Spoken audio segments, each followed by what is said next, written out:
ছয় ধরনের ব্যক্তি আছে এমন যাদেরকে আল্লাহ তাআলা রমজান মাসের মতো একটা পবিত্র মাসেও ক্ষমা করেন। নাউজুবিল্লাহ বলবেন না আপনারা সবাই?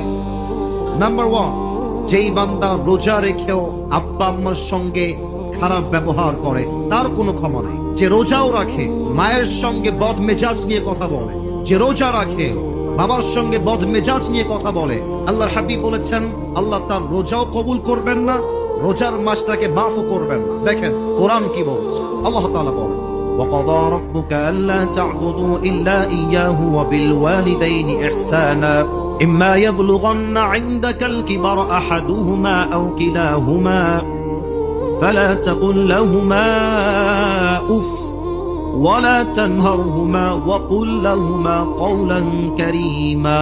Allahu Akbar.